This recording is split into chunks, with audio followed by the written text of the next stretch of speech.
네, 현장에서 또 각 가정에서 예배 참여하신 우리 성도님들 환영하고 또 주님의 이름으로 축복합니다. 홍기주 집사님 통해서 참 아름답고 은혜로운 찬양 저희가 들었습니다. 오늘 이 시간 저와 여러분 모두에게 또 우리를 만나주시는 그 주님의 사랑이 우리의 모든 마음의 병과 또 육체의 질병을 회복하게 하시는 은혜가 있기를 주의 이름으로 축복합니다. 귀한 찬양 고맙습니다. 예수님이 사역하던 시대에 이 이스라엘 사람들은요, 이 로마의 다스림을 받는 식민지 백성들이었습니다. 당시 이 세계를 통치하던 로마는요, 너무나 많은 나라들을 식민 통치했기 때문에 로마인이 아니라 그 식민 통치를 받고 있는 현지인들을 그 세관원, 그 세리로 고용해가지고 세금을 거두었습니다. 근데 그 세리들은요, 사람들에게 로마가 부여한 세금에다가 조금 더 붙여서 세금을 징수를 했고, 로마가 걷어오라는 목표액만 가져오면 나머지 그 인센티브로 그들이 착복할 수가 있었습니다.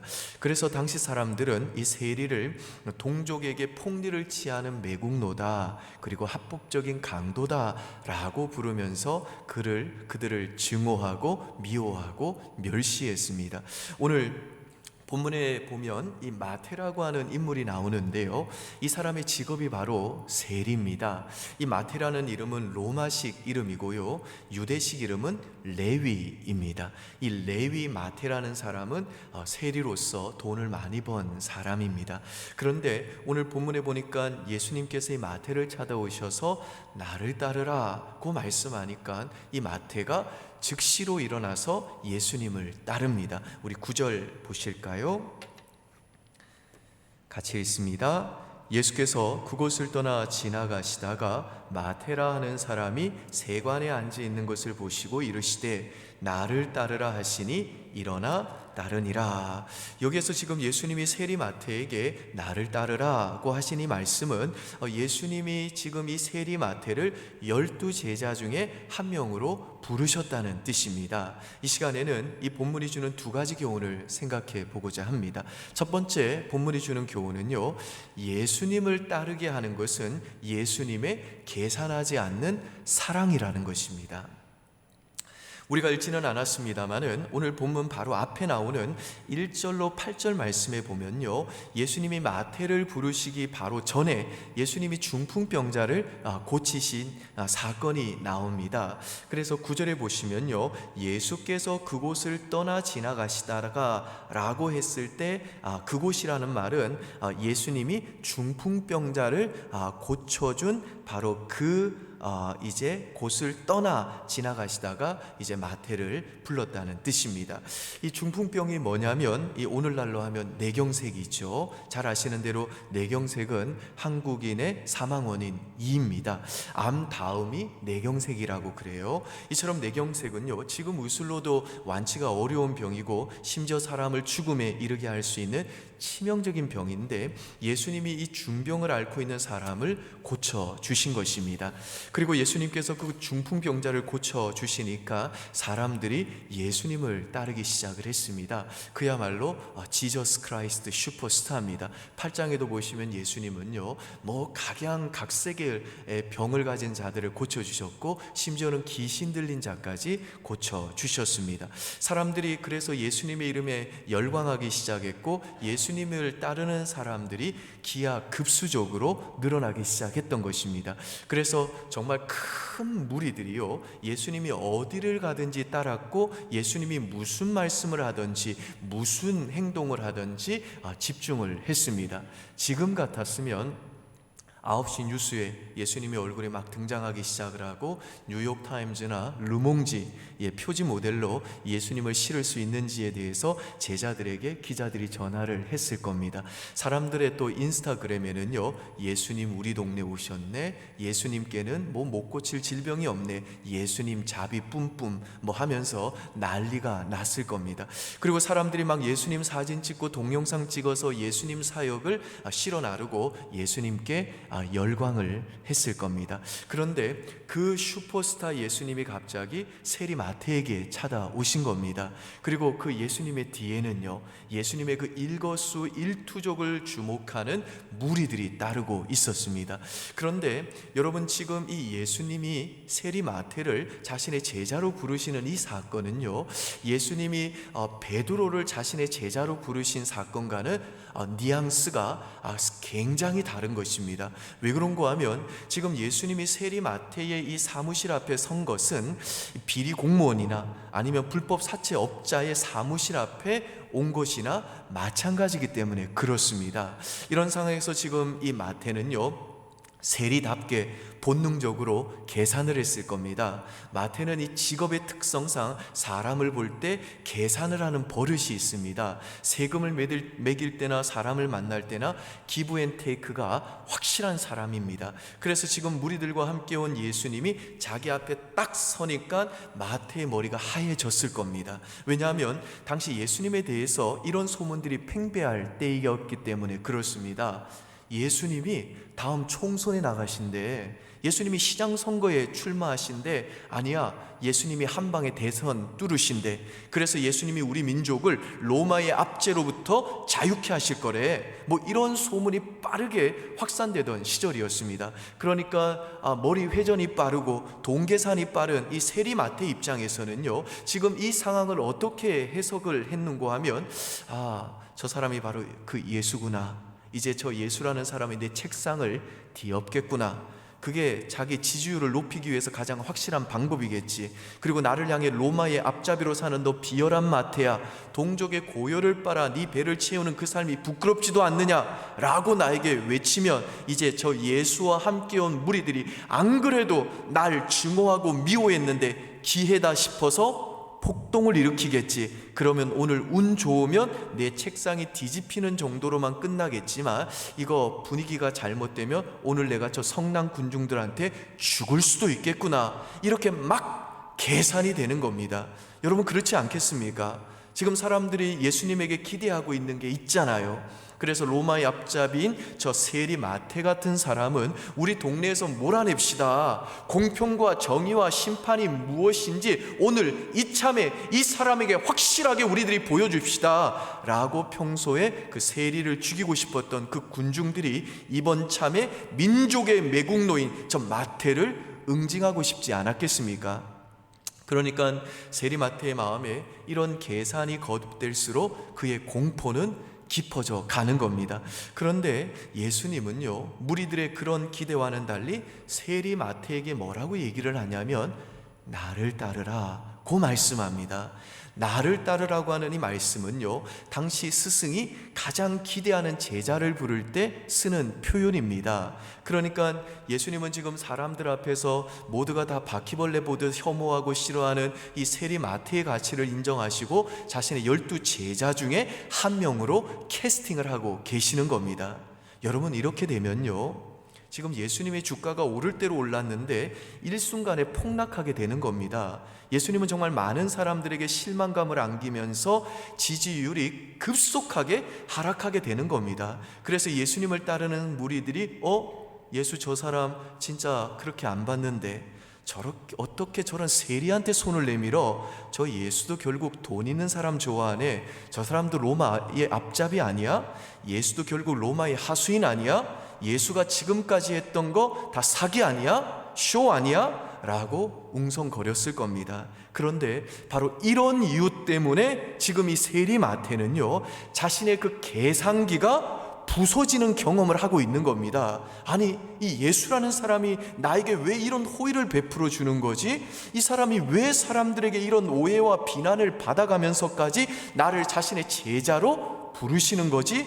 라는 생각을 하면서 도무지 자신의 머리로는 계산이 안 되는 사람들의 그 오해와 비난을 받기로 각오하고 자신을 그 제자로 불러주시는 예수님의 그 계산하지 않는 사랑 앞에 마태의 마음이 완전히 무너지게 된 것입니다. 그래서 예수님이 나를 따르라 고 하시자 마태가요, 즉시로 일어나 예수님을 따르게 된 것입니다. 여러분, 지금 세리마태가 일어나 예수님을 따랐다라고 하는 이 말은 예수님이 그 베드로를 부르셨을 때처럼, 그때 베드로가 그물과 배를 버려두고 예수님을 따른 것처럼 지금 세리마태도요, 그 세리라는 직업을 완전히 청산하고 예수님을 따르는 예수님의 제자가 되기로 결단했다는 뜻입니다. 사실 이날 마태는 죽었어야 돼요.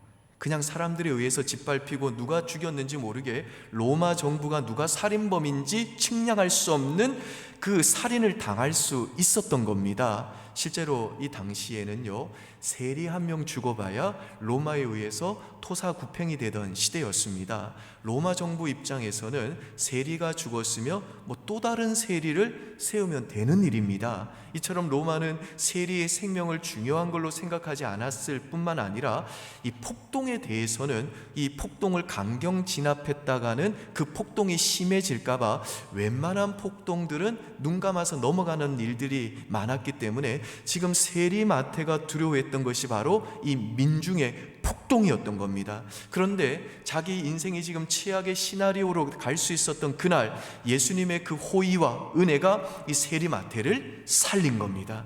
더욱이 지금 예수님은요, 충분히 슈퍼스타로 사실 수 있었음에도 불구하고 이 세리마태에게 은혜와 호의를 베푸는 일로 인해 이제 엄청난 스캔들에 휘말리게 되고 비난을 받게 되고 오해를 받게 되고 그의 모든 지지자들도 잃게 되고 그가 쌓아왔던 명성과 명예도 땅바닥에 추락할 수 있었습니다. 그런데 그 모든 손해와 희생을 감수하고서도 자신을 향해 나를 따르라 그 말씀해 주시는 예수님의 이 계산하지 않는 사랑이 바로 마태가 모든 것을 버려두고 예수님을 따르는 예수님의 제자가 되기로 결단하게 만들었다는 것입니다. 여러분, 예수님께서 저와 여러분을 예수님의 제자로 부르실 때도 예수님은요, 계산하지 않으셨습니다. 예수님이 이미 이 세상에 오셨을 때 저와 여러분을 구원하기 위해서 자신의 모든 걸 손해보고 희생하기로 우리들에게 아예 올인을 하신 것입니다. 예수님은 저와 여러분을 부르기 위해서 미움받기로 작정하셨고요, 자기의 명예를 집어 던지셨고요, 수많은 사람들에게 등 돌릴 각오를 하시고 이 땅에 오신 겁니다. 그래서 예수님은 십자가에서 우리의 죄짐을 대신 짊어지시고 우리를 위해 기꺼이 미움과 비난과 배신과 능욕과 침뱉음과 못박힘을 당하시고 심지어 우리를 대신해서 하나님으로부터 외면당하시고 하나님의 진노와 심판을 받기 위해 자신의 생명까지도 내어 주신 겁니다.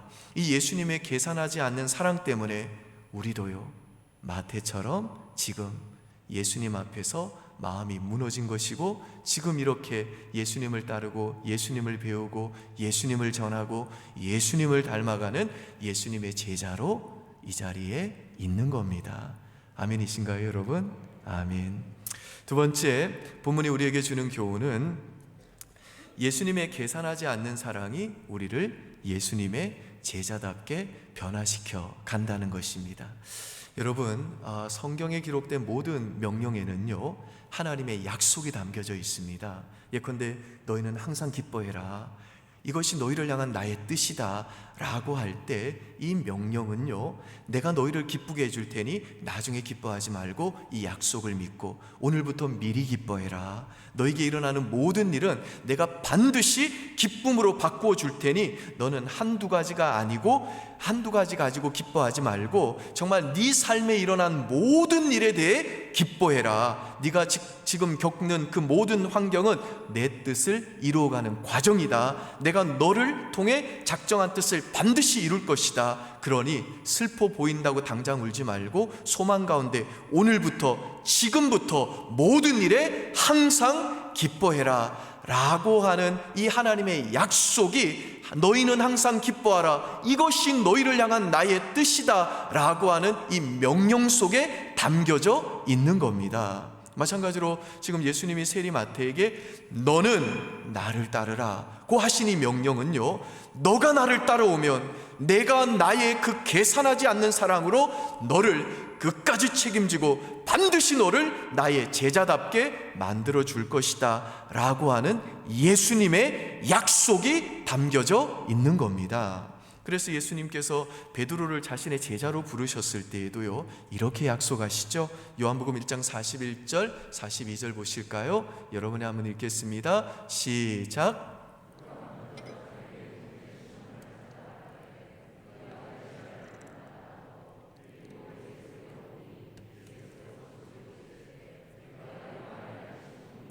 장차 개바라하리라 하시니라.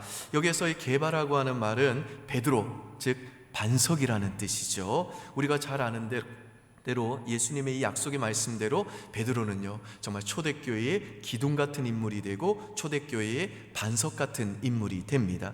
근데 예수님의 이 말씀을 우리는 어떻게 생각하냐면, 우리가 보기에는 베드로는 아주 시골뜨기이고 아무것도 아닌 사람이지만 예수님은 그 베드로 안에 있는 그 어마어마한 가치가 있는 걸 깨뚫어 보시고 너는 장차 개바가 될 것이다 라고 말씀하셨다고 오해를 합니다. 그런데 여러분, 이건 오해입니다. 사실 베드로는요, 우리처럼 형편없는 존재고 소망 없는 죄인입니다. 그래서 우리가 복음서에서 보듯이 베드로는 그냥 생각 없이 무대뽀로 행동하는 스타일이잖아요. 그냥 저질러 보는 스타일이잖아요. 자충우돌하고 신중하지 못하고 심지어는 예수님 잡으러 온 대제사장의 말고의 기도 잘라버릴 정도로 그는요, 하나님의 방식보다는 자기 힘으로 자기 혈기로 살려고 했던 세상 방식에 쩔어있던 사람입니다.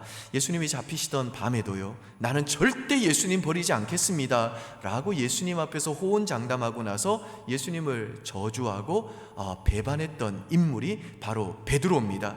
따라서 그런 베드로가 개바가 된 것은요, 베드로 안에 원래부터 그럴 만한 자질이 있었던 것이 아니라 자기를 배반하고 저주한 그 베드로를 그래도 끝까지 기다려주시고 끝까지 참아주시고 끝까지 포기하지 않는 그 끝없는 예수님의 그 계산하지 않는 사랑, 그 사랑이 바로 베드로가 개바가 되게 했다라는 것입니다.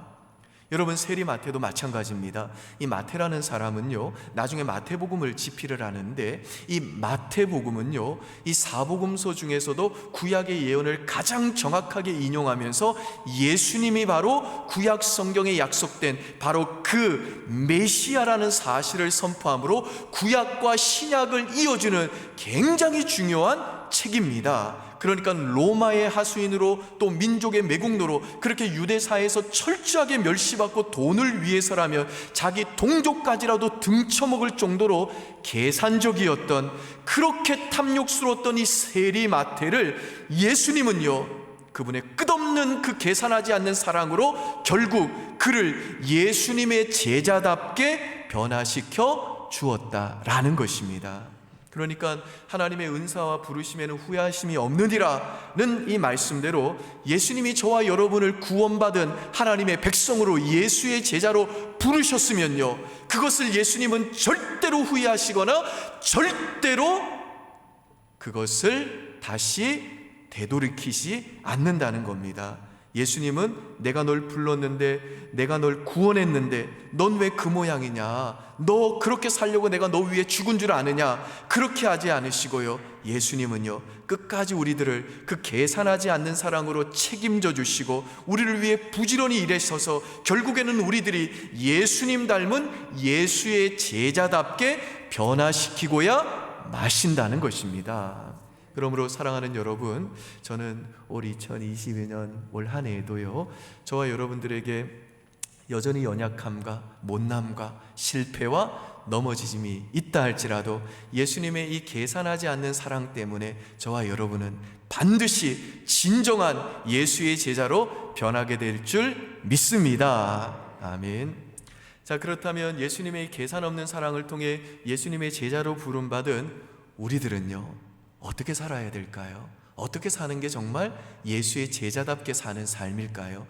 요한복음 13장 34절과 35절 보실까요? 여러분 한번 읽습니다. 시작.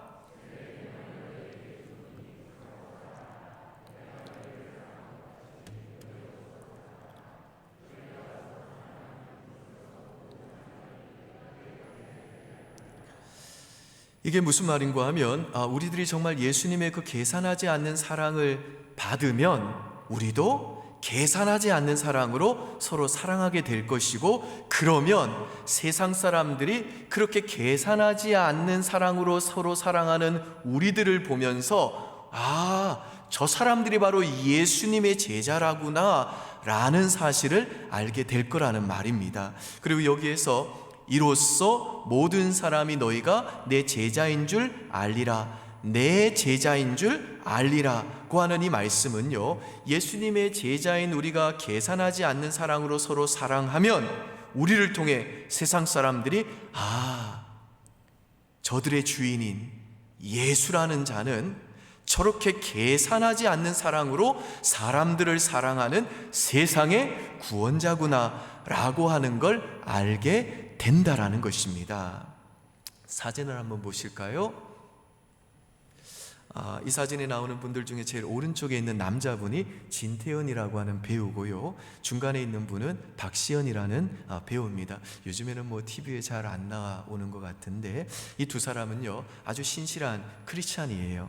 이 두 사람은 연애하면서도요 보육원에 가서 봉사활동을 했습니다. 심지어는 신혼여행을 갔는데, 제주도로 신혼여행을 갔는데, 그 제주도에 신혼여행 갔을 때에도 보육원에서 봉사를 했습니다. 그래서 저 사진에 나오는 제일 왼쪽에 있는 저 자매가 이제 그 보육원 출신의 자매인데요, 이 부부가 이제 이 자매랑 오랫동안 친하게 지냈습니다.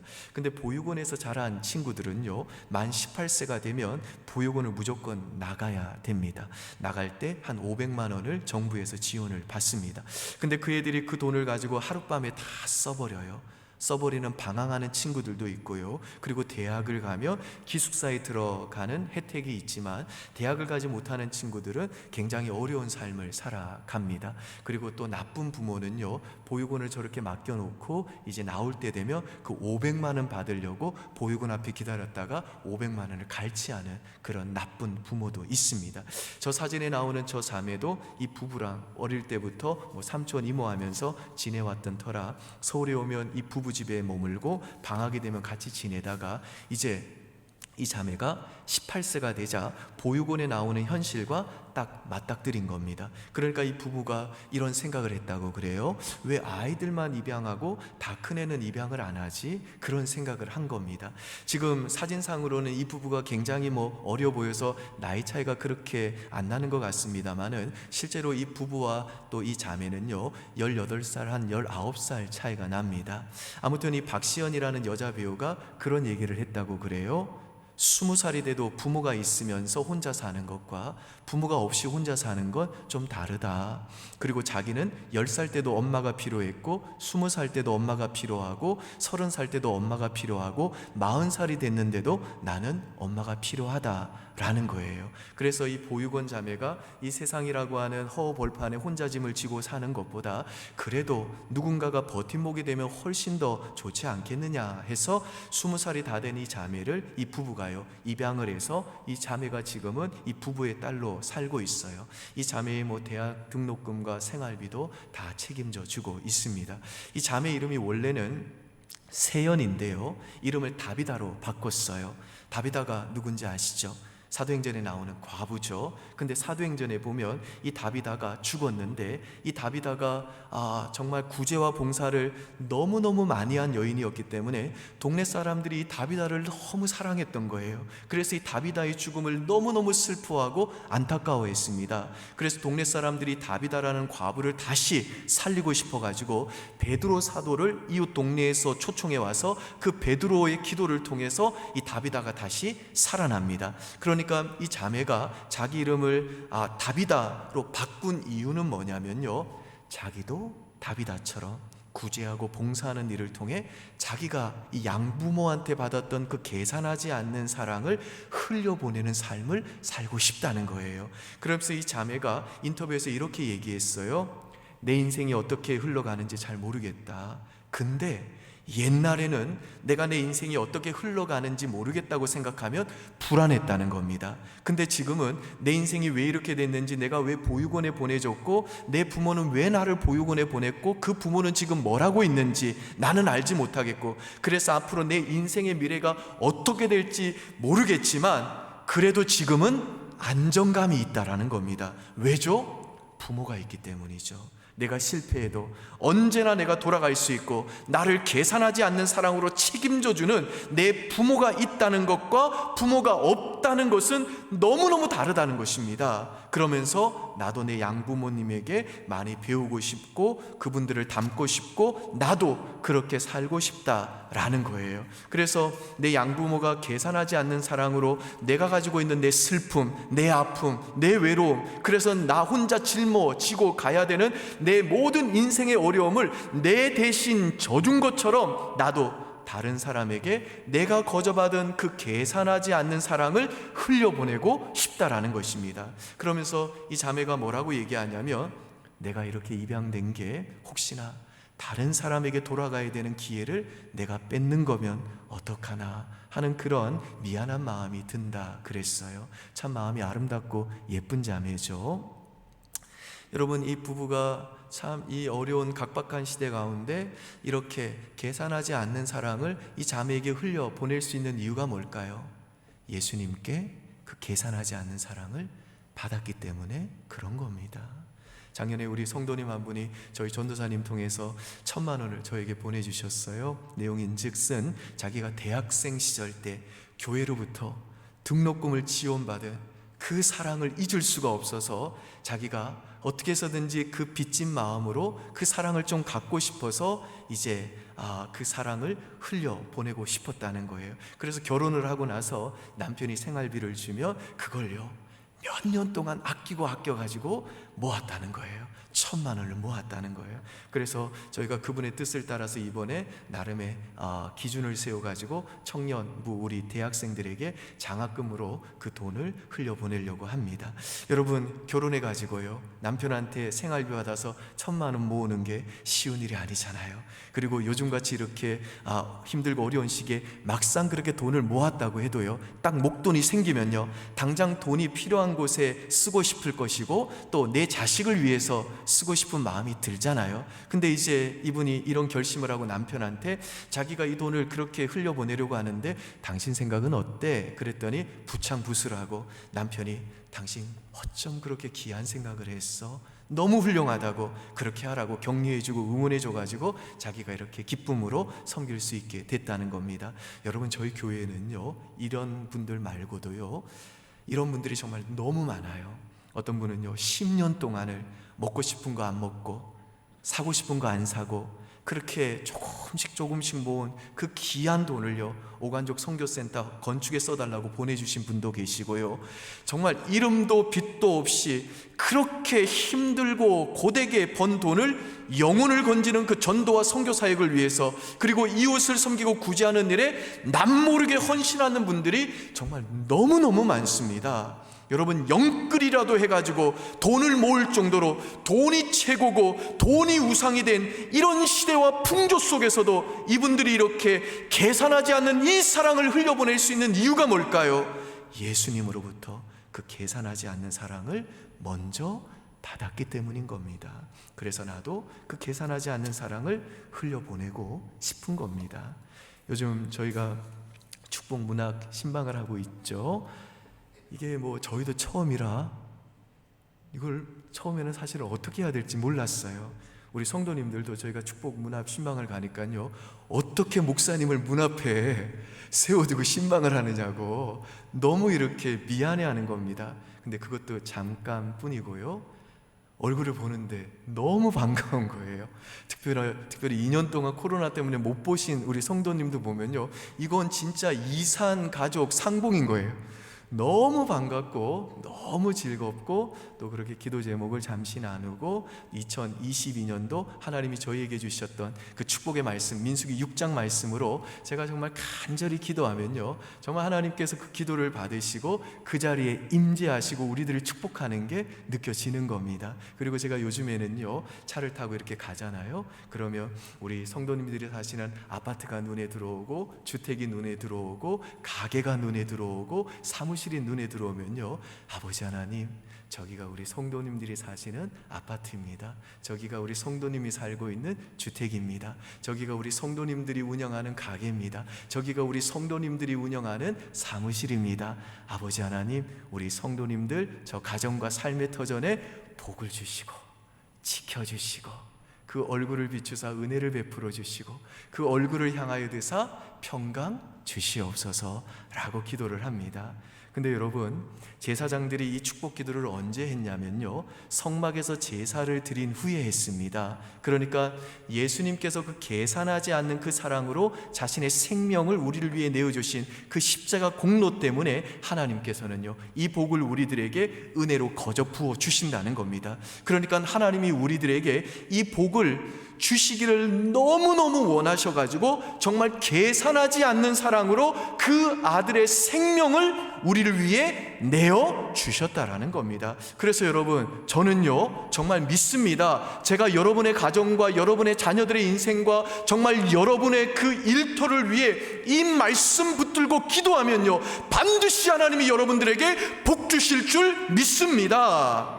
그건요, 제 영빨이 강해서가 아니라 우리 좋으신 하늘 아버지께서 그만큼 그 예수님의 그 계산하지 않는 사랑과 십자가의 공로에 근거해서 여러분들에게 그 복을 부어주시기를 기뻐하시기 때문에 그런 겁니다. 그러므로 사랑하는 여러분, 저는 올 2022년도에 정말 우리를 위해 계산하지 않고 자신의 생명을 내어주신 예수님의 그 십자가 사랑과 공로에 근거해서 날마다 여러분의 심령과 가정과 자녀들의 인생 속에 복을 주시고 지켜주시고 은혜와 평강을 주시는 이 하나님의 은혜를 힘써 구하시고 또 충만히 누리는 저와 여러분 되시기를 주님의 이름으로 축복합니다. 그래서 예수님의 그 계산하지 않는 사랑을 받은 예수의 제자답게 전도와 선교를 위해 그리고 이웃들을 향해 그 계산하지 않는 사랑을 아낌없이 흘려보내는 예수님을 따르고 예수님께 배우고 예수님을 전하고 예수님을 증거하는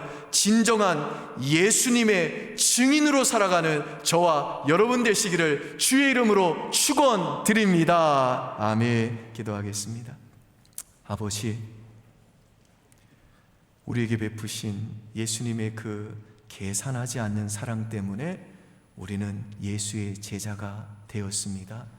그리고 우리는 그 계산하지 않는 예수님의 사랑을 지금도 받고 있기에 우리는 예수님을 따르고 예수님을 배우고 예수님을 전하는 진정한 예수의 제자로 살고 싶습니다.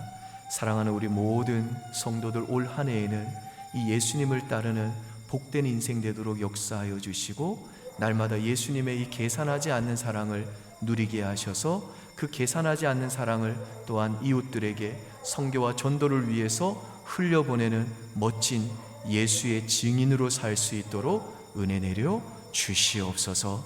감사드리며 예수님 이름으로 기도합니다. 아멘. 네, 아마 착오가 있는 것 같습니다. 자리에서 일어나셔서 우리 찬양하겠습니다.